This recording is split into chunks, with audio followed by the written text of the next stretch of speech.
fact, I never heard of the thing 18 months ago.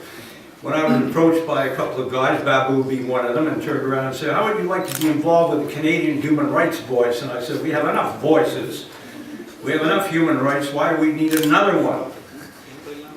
And he pointed out that it was really trying to save 2.3 million people in the island of Sri Lanka at the end of a brutal and bloody civil war. So at that time, I had a lot of other things I wanted to do. I just retired. And the idea of getting involved with an organization was going to petition and scream and yell and organize marches and have conferences and so on and so forth really didn't appeal. And then I thought of something else. A lot of people don't know that when I was in journalism, I also worked for a lot of NGOs in various parts of the world. I arrived in Rwanda as Dallaire was leaving and I was arriving. It wasn't a good swap.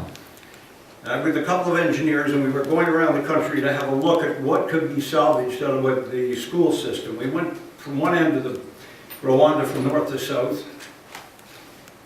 and they were still burying the bodies, and one got a very good upfront example of what happens when bigotry and prejudice get out of hand.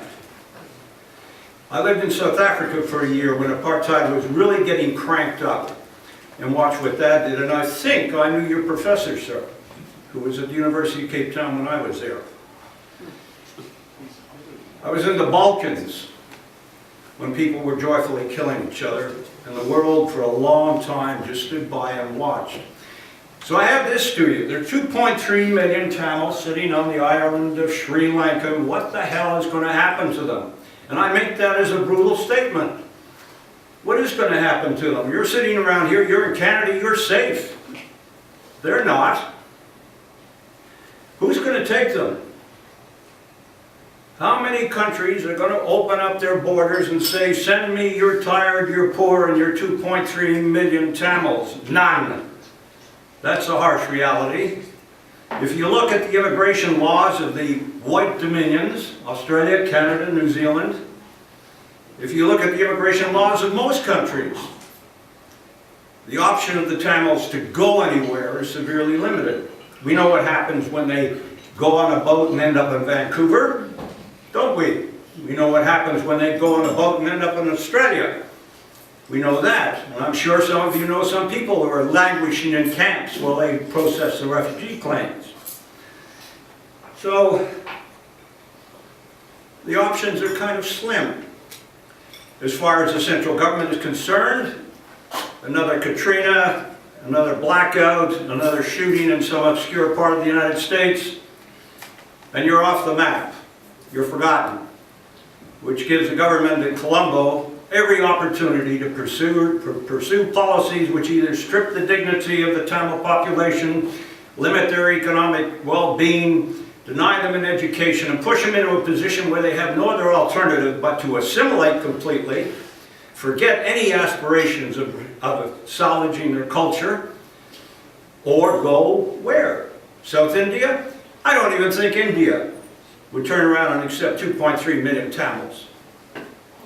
Is there going to be another civil war perhaps? Well, who knows? The next generation coming on might be unwilling to accept its status quo. So what is going to happen?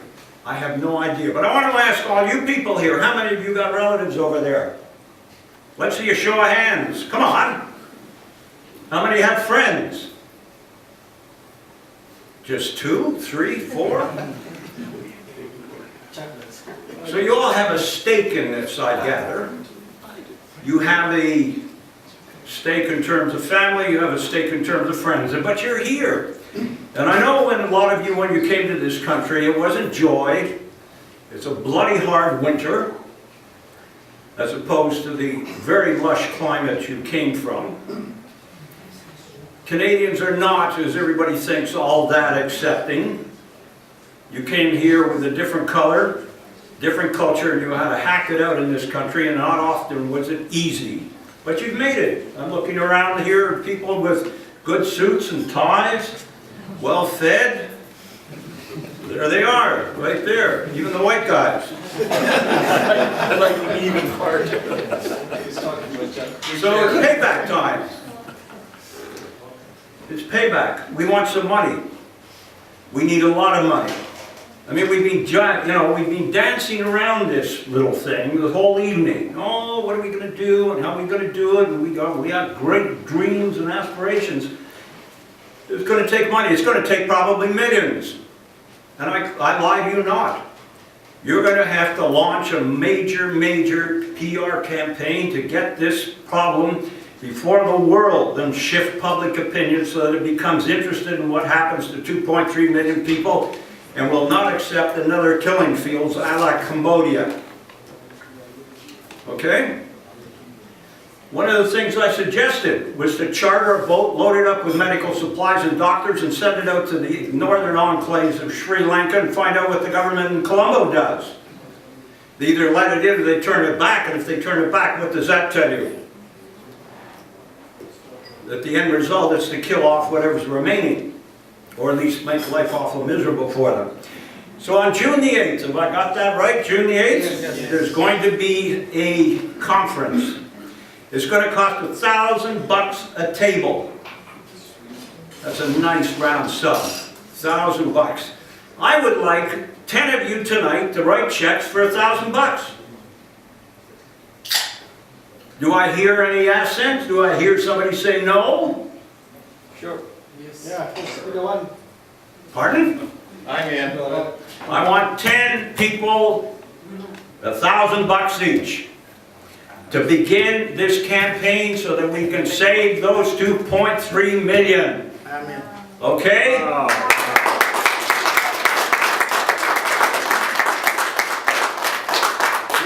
And I'll be around to collect the checks, but I just want to say one other thing which has been repeated already, or I'm repeating somebody, or other speakers. I want to thank you for choosing Canada. Remember that slogan, thank you for choosing Sears? Well, I want to thank you for choosing Canada. I know a lot of you didn't have much of a choice because the Americans wouldn't lie you in. And the Australians were equally picky. But Canada, God bless us, we said come, and you've done a marvelous job for this country.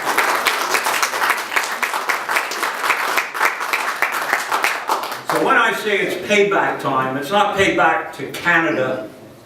It's payback for your own communities that are over there. So let's write those checks. Let's get this on the road. Maybe we'll get that boat. Thank you.